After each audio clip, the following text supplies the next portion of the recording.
Assalamualaikum warahmatullahi wabarakatuh. Bismillahirrahmanirrahim. Alhamdulillahi rabbil alamin. Wa afdalus salati wa atammu taslim ala sayyidina Muhammadin wa ala alihi wa sahbihi ajma'in. Rabbi shrah li sadri wa yassir li amri wa hlul 'uqdatam min lisani yafqahu qawli. Subhanaka la ilma lana illa ma 'allamtana innaka antal alimul hakim. Allahumma akhrijna min zulumatil wahmi wa akrimna binuril fahmi waftah alaina bima'rifatil ilmi wa sahhil akhlaqana bil hilm waj'alna mimman yastami'una al-qawla fayattabi'una ahsanah. Allahumma ati nufusana taqwaha wa zakkiha anta khairu man zakkaha anta waliyuha wa maulaha. Allahumma arinal haqqa haqqan warzuqna ittiba'ah wa arinal batila batilan warzuqna ijtinabah. Allahumma anfa'na bima 'allamtana wa 'allimna ma yanfa'una wa zidna ilma wa huda amma ba'd. Alhamdulillah, muslimin hadirin Jumaat yang saya hormati, moga-moga kita semua dirahmati dan diberkati oleh Allah Subhanahu wa taala, dan moga-moga kita semua dikurniakan oleh Allah Subhanahu wa taala kefahaman yang baik dalam urusan agama sesuai dengan sabda junjungan Nabi kita Nabi Muhammad sallallahu alaihi wasallam, man yuridillahu bihi khairan yufaqihu fid din. Barang siapa yang Allah nakkan dengan dia kebaikan, nescaya Allah beri dia faham dalam urusan agama. Dan moga-moga kita semua dikurniakan oleh Allah Subhanahu wa taala akhlak yang mulia sesuai dengan sabda Nabi sallallahu alaihi wasallam, innama bu'istu liutammima makarimal akhlak. Hanya saja saya dibangkitkan demi untuk menyempurnakan kemuliaan akhlak. Alhamdulillah, hari ini insya-Allah kita menyambung pengajian kuliah Jumaat bulanan hari Jumaat yang ketiga anjuran Masjid An-Nur Temasya Glen Mari Shah Alam menggunakan kitab Kekeliruan Umat. Inilah jawapannya susunan Al-Fadil Ustaz Mahathir bin Haji Jul hafizahullah ta'ala wa nafa'ana bihi wa bi'ulumihi fid daraini amin. Kita sampai ke bab yang kelima. Ustaz Mahathir membincangkan makna ibadah. Tujuan dimasukkan bab yang kelima ini adalah untuk meleraikan kekeliruan dalam fikiran sebahagian umat Islam berkaitan tentang isu yang sangat penting, iaitu isu tauhid dan syirik, ya. Isu mempertahankan tauhid dan menolak syirik. Kerana kalau keliru tidak memahami makna ibadah dengan erti kata menyembah ini, maka seorang itu boleh tergelincir dalam salah satu dari dua lembah kebinasaan. Sama ada dia tergelincir kepada melakukan perkara-perkara yang mensekutukan Allah Ta'ala, perkara-perkara yang syirik, ataupun boleh jadi oleh kerana dia keliru, dia tergelincir pada mensyirikkan umat Islam pada perkara-perkara yang hakikatnya bukan syirik. Makanya dimasukkan oleh Ustaz Mahathir tajuk ini dalam buku ini, kerana buku ini memang memfokus kepada kekeliruan yang berlaku dalam masyarakat dan usaha untuk menghilangkan kekeliruan ini. Soalan, apakah makna ibadah? Menyembah itu apakah makna dia? Dan apakah huraian ringkas tentangnya? Jawapan, ibadah itu boleh dilihat dari dua makna, ya. Satu, ibadah dari segi syarak, ibadah yang hakikiyah, ibadah dengan erti kata menyembah, iaitu ghayatul khudu' wat tazallul, puncak kepada ketundukan dan setinggi-tinggi penghinaan diri, ya. Seorang itu tunduk, seorang itu menghinakan diri dengan iktikad dan keyakinan bahawa dia tunduk dan menghina diri itu kepada yang bersifat dengan sifat rububiyah. Dia menghinakan diri itu kepada Tuhan, ya. Sebab itu dia menghinakan diri dan menundukkan kepatuhan kerana dia yakin yang dia tunduk dan patuh itu adalah Tuhan, ya, bersifat dengan rububiyah, ketuhanan. Dan dengan keyakinan bahawa yang diibadahkan itu, yakni yang dia sembah itu, memang hakikatnya boleh mendatangkan manfaat dan mudarat, ya. Segala manfaat hakikatnya daripada yang disembah, segala mudarat juga hakikatnya daripada yang disembah. Maka ibadah sebegini, ya, ibadah dengan erti kata menyembah ini, ini hanya boleh kepada Allah Subhanahu wa taala sahaja. Tidak boleh kepada selain daripada Allah Subhanahu wa taala. Jangankan kepada batu, kepada kayu dan sebagainya, bahkan kepada makhluk-makhluk Allah yang mulia juga tidak boleh. Menyembah malaikat. Malaikat makhluk Allah yang mulia. Malaikat tidak ada buat dosa. Tetapi kalau kita menyembah malaikat, hukumnya haram, bahkan kufur. Demikian misalnya menyembah kepada Nabi atau pada Rasul, itu hukumnya haram, syirik, dan orang itu menjadi kafir wal-iyazubillah. Ya? Jadi menyembah hanya boleh kepada Allah Subhanahu wa taala. Ekoran dari itu, kita kalau meminta, menyeru dan memohon dengan iktikad bahawa yang diminta itulah yang boleh memperkenankan, yang menyeru itulah yang boleh memberi, yang kita pohon itulah yang hakikatnya mendatangkan, maka kalau dilakukan itu kepada selain daripada Allah, maka adalah syirik. Oh, kalau macam tu tak boleh mintalah kepada makhluk, tak boleh seru makhluk, tak boleh mohon kepada makhluk. Boleh, tapi hanya dengan jalan asbab sahaja. Usaha ikhtiar, sebab musabab, boleh kita minta tolong dengan makhluk. Tapi kalau dengan i'tiqad yang memberi manfaat dan mudarat, itu hanya Allah Subhanahu wa taala semata-mata.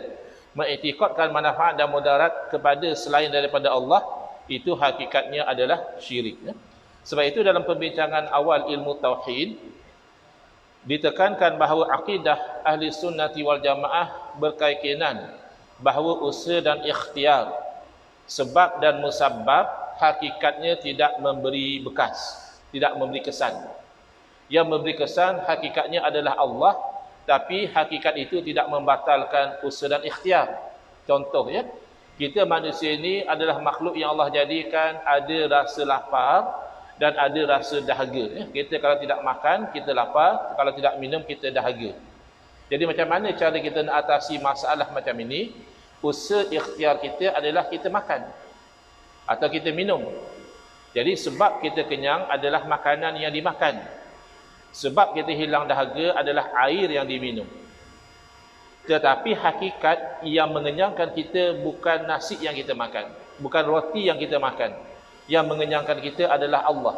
Sekira-kira kalau Allah kehendaki, boleh sahaja Allah berikan seseorang itu kenyang walaupun tidak makan, dan boleh sahaja Allah jadikan seorang itu masih lapar walaupun telah makan. Itu hakikat. Tapi hakikat ini tidak membatalkan usaha ikhtiar. Tidaklah berarti oleh kerana Allah mengenyangkan maka kita tidak perlu cari makan atau kita tidak perlu makan.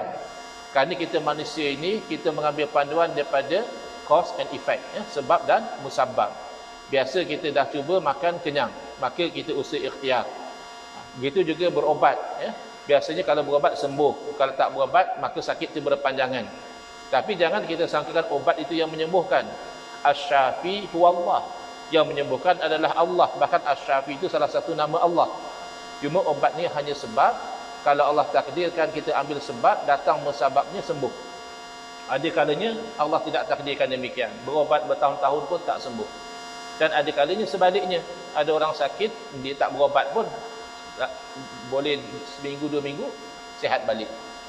Jadi yang ini yang kita kena faham, supaya kita tidak terjerumus kepada syirik, ya. Jadi syirik dari segi i'tikad bukan hanya orang itu sembah berhala, sembah patung, sembah makhluk. Bahkan kalau dia berkeyakinan sebab itu memberi kesan dengan sendiri, itu syirik. Kalau dia berkeyakinan nasi mengenyangkan dengan tabiat, bukan Allah yang mengenyangkan, itu syirik dari segi hakikat.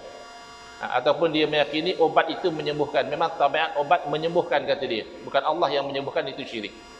Habis macam mana kita orang Islam, ahli sunnah wal jamaah, kita itu berusaha ikhtiar, berobat tidak bercanggah dengan syariat, bahkan kita disuruh supaya berikhtiar, berobat, tetapi kita kena yakin bahawa yang menyembuhkan adalah Allah, ya, bukan obat tersebut.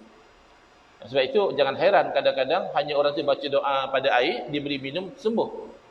Padahal kalau kira kan apa khasiat air, macam air lain juga. Tapi oleh kerana hakikat yang menyembuh adalah Allah, maka perkara itu boleh sahaja diterima, boleh sahaja berlaku.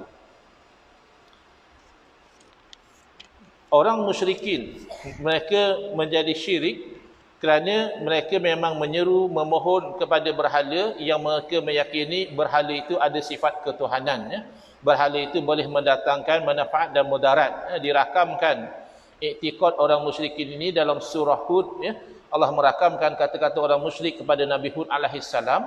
Nabi Hud alaihissalam menjuru orang musyrikin supaya meninggalkan perbuatan menyembah berhala. Sebaliknya bertaubat dan pergi hanya menyembah kepada Allah sahaja. Jadi orang musyrikin zaman Nabi Hud alaihissalam tidak suka dengan dakwah itu. Lalu mereka berkata kepada Nabi Hud alaihissalam, dan kata-kata mereka ini dirakamkan dalam Al-Quran, innaqulu illa taraka ba'du alihatina bisu. Kami bukan nak kata apa wahai Hud, cuma kami nak bagi tahu kamu telah dikenakan penyakit gila oleh sebahagian daripada berhala-berhala kami. Jadi kamu suruh orang tinggal sembah berhala, berhala kami sudah marah. Jadi sebahagian daripada berhala yang marah ni dah timpakan penyakit pada kamu. Jadi mereka berkeyakinan kalau berhala itu boleh mendatangkan manfaat kalau disembah dan boleh mendatangkan mudarat kalau tidak disembah. Ini iktikad orang musyrikin. Dengan itu mereka menjadi musyrik, kafir, bukan orang Islam. Yang kedua, ibadah juga. Tapi dia bukan ibadah hakikiyah. Dia ibadah dengan makna umum, iaitu melakukan kebaikan-kebaikan. Dalam bahasa Arab disebut hasanat. Yang mana kebaikan-kebaikan ini boleh menghampirkan diri seseorang kepada Allah Subhanahu wa taala. Tetapi apabila kebaikan ini dilakukan kepada makhluk, maka tidak ada iktikad bahawa makhluk itu bersifat dengan sifat ketuhanan. Tidak ada iktikad sedemikian. Habis iktikadnya macam mana? Makhluk hanya asbab. Bukan kita kata nasi itu ada kuasa mengenyangkan, tidak. Tapi Allah jadikan nasi itu asbab kepada kenyang. Maka kita berinteraksi dengan asbab. Dan bukanlah ada rububiyah. Misalnya, kalau kita hormat kepada ulama, kita hormat kepada ibu bapa, bila berjumpa dengan mereka, kita bersalam, kita cium tangan mereka, itu adalah kebaikan. Adakah kita menyembah kepada mereka? Bila kita mencium tangan ibu bapa, adakah kita beranggapan ibu bapa itu Tuhan? Tidak. Maka jangan kita kata, ini orang ni syirik. Tengok tu, salam sampai cium tangan. Tidak. Cium tangan tu kebaikan umum. Yang disuruh adalah menghormati, memuliakan yang mulia. Yang mulia dalam kehidupan kita adalah ibu bapa kita. Kerana apa saja kebaikan yang dapat kepada kita, itu dengan sebab ibu bapa. Kalau tidak ada ibu bapa, kita tidak wujud di dunia ini. Demikian kebaikan-kebaikan agama kita dapat melalui guru kita. Laula murabbi ma araftu rabbi, kata sebahagian orang, kalaulah tidakkah orang yang tarbiyah saya, yang mendidik saya, barangkali saya pun tidak dapat mengenal Tuhan saya. Tapi ada orang yang mendidik kita, membimbing kita, kita dapat kebaikan dari segi agama ke akhirat, maka kita memuliakan mereka. Maka mencium tangan ulama, guru dan sebagainya, itu bukan menyembah kepada mereka, dan keliru kalau dikatakan itu adalah perbuatan yang syirik. Dan kita yakin bahawa makhluk yang kita berbuat baik kepada mereka, yang kita muliakan mereka, yang kita jadikan mereka sebab kepada kebaikan, tidak ada sifat ketuhanan, dan hakikatnya mereka tidak boleh mendatangkan manfaat dan mudarat. Kat sinilah berlaku kekeliruan. Termasuk di dalamnya adalah apa yang disebut sebagai tawassul, istighasah, isti'anah, tabarruk, mengambil berkat dan lain-lain. Oleh kerana kekeliruan inilah perkara-perkara ini menjadi polemik, menjadi pertikaian. Dalam buku ini insya-Allah akan ada tajuk khusus yang memperincikan tentang isu tawassul, istighasah dan isti'anah ni sama makna dia, dan juga tabarruk. Tapi untuk tajuk memahami makna ibadah, membezakan antara tauhid dan syirik, kita memberikan penerangan ringkas tentang satu daripada tiga ini, iaitu tawassul, istighasah dan tabarruk. Baik, yang pertama adalah tawassul. Tawassul apa makna dia? Tawassul daripada perkataan bahasa Arab, tawassala yatawassalu tawassulan, ai ittikhadhu syai'in wasilatan ilal matlub. Kita mengambil sesuatu sebagai wasilah, sebagai jalan untuk mencapai apa yang kita nak. Itu namanya tawassul, Dan ini secara umum disuruh di dalam Al-Quran. Allah berfirman, wabtaghu ilaihil wasilah. Carilah wasilah, jalan yang menyampaikan kepada ridha Allah Subhanahu wa taala. Tinggal lagi dalam memahami jalan-jalan yang menyampaikan kepada ridha Allah, jalan-jalan yang menyampaikan kepada perkenan doa daripada Allah, telah berlaku kekeliruan. Bukan semua, ya. Ada perkara-perkara yang sepakat, misalnya at-tawassulu bil a'malis solihah, bertawassul dengan amal-amal yang soleh. Kita nak sampai kepada ridha Allah, kita nak supaya Allah perkenankan doa kita, ialah melalui dengan amal soleh. Jadi misalnya satu orang dia nak ridha Allah, dia buat amal soleh, dia bangun solat tahajud, dia bersedekah, buat baik pada jiran tetangga dan sebagainya, ini tidak ada kekeliruan. Semua orang Islam faham ini adalah tawassul, wasilah yang dituntut dalam syariat. Ada juga orang dia tawassul untuk supaya Allah perkenankan doa dia. Juga dia tawassul dengan amal soleh. Misalnya dia ada satu hajat yang besar, mungkin nak sembuh dari penyakit, mungkin nak dapat tender yang besar, mungkin nak naik pangkat, mungkin nak dilantik sebagai pemimpin dan sebagainya. Maka sebelum dia berdoa kepada Allah, dia buat amal soleh. Dia bersedekah terlebih dahulu misalnya. Dia bantu anak yatim dahulu misalnya.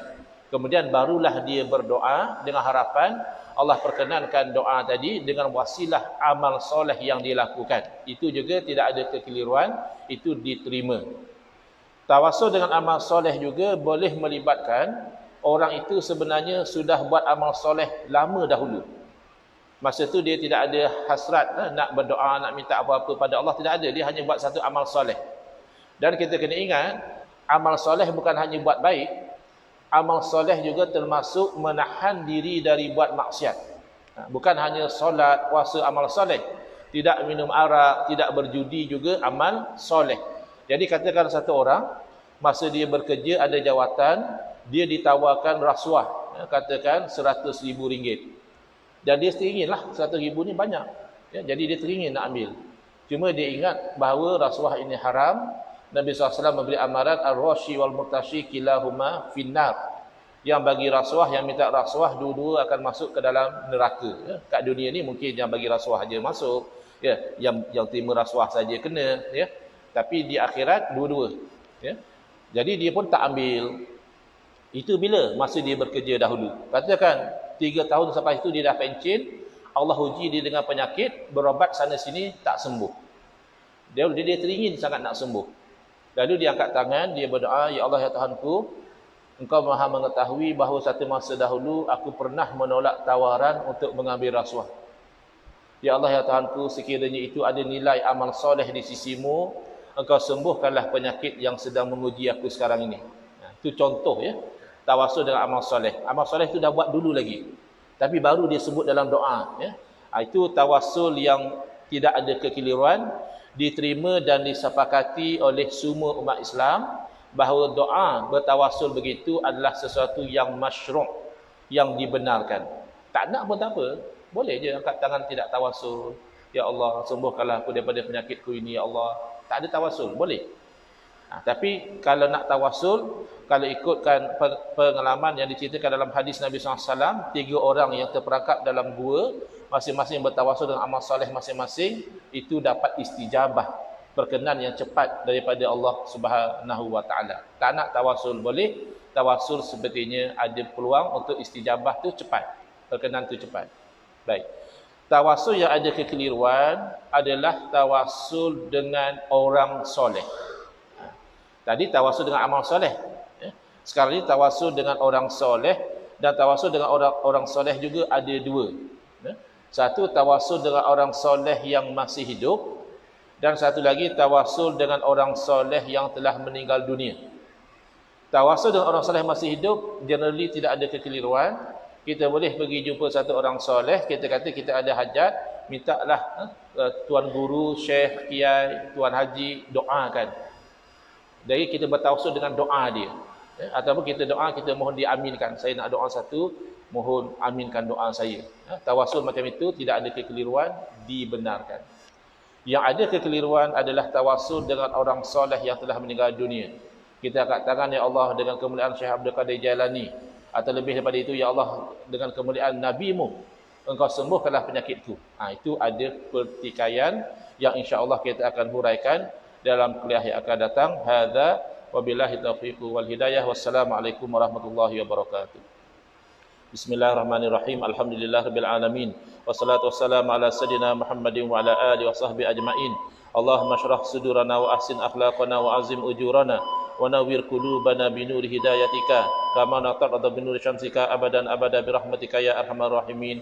Walhamdulillahirabbil alamin. Amin ya rabbal alamin.